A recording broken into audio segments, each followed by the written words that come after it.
Bonsoir, au sommaire de cette édition à Maïbou, mécontent de devoir passer la nuit en cellule, un récidiviste tente d'agresser des policiers. Manish Gobin remet les pendules à l'heure. Raj Dayal a perçu 15 millions de roupies de salaire et non de dommages. L'Attorney General affirme que toutes les procédures légales ont été suivies.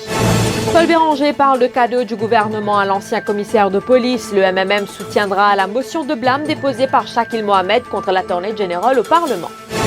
À la une également, le PMSD portera plainte contre un groupuscule pour incitation à la haine raciale. En France, la loi contre les fake news sous le feu des critiques. Et puis, préparation pour le Mondial 2018, le Nigeria défie l'Angleterre à Wembley.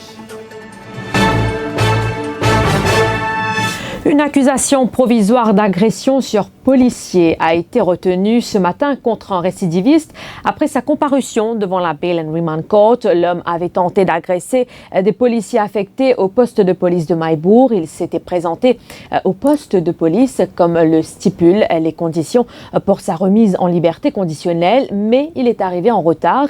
Les policiers sur place l'ont informé qu'il devait passer la nuit en cellule, ce qui n'a pas plu au récidiviste qui s'est blessé avec une paire de ciseaux qu'il avait sur lui avant de tenter d'agresser les policiers. Les agents ont dû faire usage de gaz lacrymogène pour maîtriser le suspect. Le palefrenier Lavish Lalbiari inculpé pour tricherie devant la Bail and Remand Court en début d'après-midi. Cela après qu'un coursier de l'écurie Roussette a été testé positif au dopage. Le palefrenier a été longuement interrogé par les enquêteurs de la brigade des Jeux hier après-midi et ce matin sur ce cas de dopage. Parallèlement, le cheval Night Circus a été victime d'une fracture du bassin. C'est la conclusion de l'autopsie pratiquée par la vétérinaire Marie-Claire Domingue ce samedi. Le coursier de l'écurie Gadjadar a été retrouvé mort ce matin dans son box alors que le cheval devait participer à la 5e course ce samedi. La marche des fiertés organisée par le collectif Arc-en-Ciel n'a finalement pas eu lieu aujourd'hui. Les organisateurs ont décidé de faire marche arrière, mais les activités prévues au Codan ont été maintenues et la sécurité renforcée en parallèle depuis la mi-journée. Plusieurs opposants à cette marche s'étaient regroupés à la place d'Armes à Port-Louis.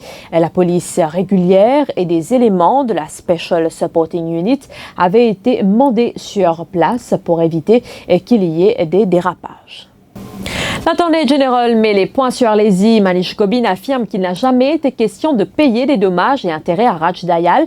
Face à la presse ce samedi matin, l'Attorney General explique que les 15 millions de roupies versées à l'ancien commissaire de police représentent les 10 années de salaire, soit de 1999 à 2009, que devait toucher Raj Dayal s'il n'avait pas été destitué de ses fonctions. Manish Gobin précise également que c'est en 2013 que l'Accountant General avait calculé ce montant. Toutes les procédures ont été suivies, affirme l'Attorney General. L'histoire Raj Dayal, c'est avant tout, dans sa caisse-là, un fonctionnaire. D'après Solaz, il est pour retire juillet 2009. Donc, l'État au prend 1999, quand Ramgoulam, pour une raison qui tient dans la tête, prend sa décision-là. Jusqu'à 2009, il fait 10 ans. L'État prend 10 ans pour multiplier sur la paye.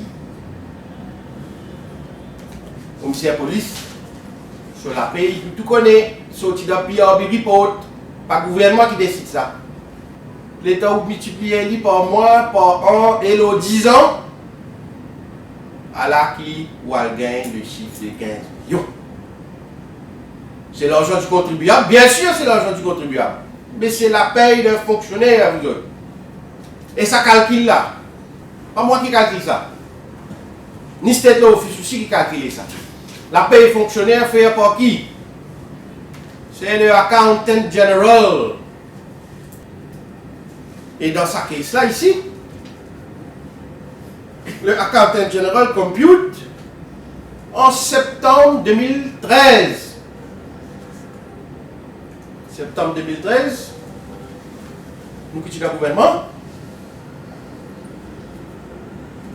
Ceci dit, irrespective of which government, la paye fonctionnaire est régie par le PRB et le Accountant General est dans ce chiffre. Le PMSD portera plainte au Central CID contre un groupuscule pour incitation à la haine raciale. C'est ce qu'a annoncé Kushal Lobin, le responsable de communication des Bleus, lors d'une conférence de presse ce samedi 2 juin. Selon lui, ce groupuscule avait animé une conférence de presse dans le courant de la semaine pour commenter la polémique entourant l'éventuelle nomination de Shamila Sonaori à l'Electoral Supervisory Commission et l'Electoral Boundaries Commission. Kushal Lobin affirme qu'une action légale contre la MBC est aussi prévue pour avoir diffusé les propos du groupuscule. Le PMSD compte aussi s'en remettre à l'Independent Broadcasting Authority. L'après des instruments de Mme Shamila Ori, gagne un groupuscule 2 jours de cela, faire une conférence de presse. Et malheureusement, la MBC encore une fois remplit de ce rôle infect et dangereux cette fois-ci quand les films diffusent un long extrait de sa conférence de presse là, que sa groupuscule là finit tenir un propos sectaire, communal et costés. Oui, imaginez-nous dans l'île Maurice moderne, il finit célébrer nos 50 ans d'indépendance. Est-ce qu'il est capable encore de tenir ça un groupuscule qui servit la religion, qui servit par le moyen pas correct pour revendiquer par des affaires qui la population en général est indignée par ça. Et nous au sein du PMSD, le leader Xavier-Luc Duval, dans les jours à venir, en consultation avec ce homme de loi et le panel légal du PMSD, nous pourrons faire une déclaration ou incitation à la haine raciale contre tout ça qui finit tenir un propos raciste, communal et costéiste et qui l'a MBC finit diffuser de long et en large. Le MMM soutiendra la motion de blâme déposée par Shakil Mohamed contre Manish Gobin au Parlement. Selon Paul Béranger, les dommages de 15 millions de roupies versés à Raj Dayal dans le cadre de son procès en réclamation après sa destitution comme commissaire de police sont choquants. Il estime que l'Attorney General est allé à l'encontre de ce que ses conseillers juridiques lui avaient suggéré. Le leader des Mauves a aussi condamné Pravin Jugnauth dans cette affaire en tant que Premier ministre. Je condamne à nouveau sa cadeau, parce que c'est ce qu'il était, sa cadeau du gouvernement au député MSM Raj Dayal pour renouveler nos condamnations. Mais après, un document qui est publié dans l'Express d'hier, dans la Gazette d'hier, l'Express, prouvait, ça va le document-là, prouvait qu'il était bel et bien un cadeau. Une faveur ex gratia. Nous condamnons Pravin Jugnauth en tant que Premier ministre et le gouvernement pour sa cadeau-là, mais en particulier Manish Gobin en tant qu'Attorney General, il y a une responsabilité particulière. Totalement d'accord avec une motion of no confidence dans Manish Gobin en tant qu'Attorney General, qui est déposé au Parlement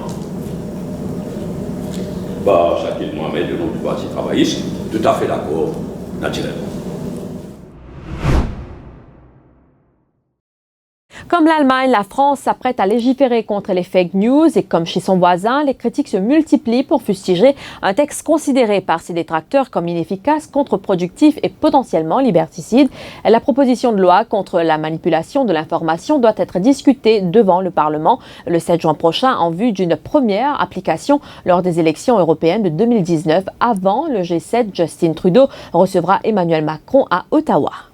Le socialiste Pedro Sanchez a prêté serment ce samedi comme nouveau chef du gouvernement espagnol. Il succède au conservateur Mariano Rajoy, renversé par une motion de censure au Parlement. La cérémonie s'est déroulée dans la matinée devant le roi Felipe VI au palais de la Zarzuela.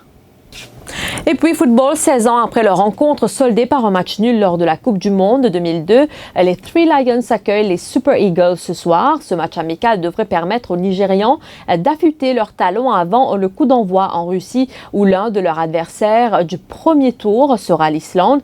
C'est à Wembley face à l'Angleterre que le Nigeria disputera son deuxième match amical de préparation à la Coupe du Monde de football.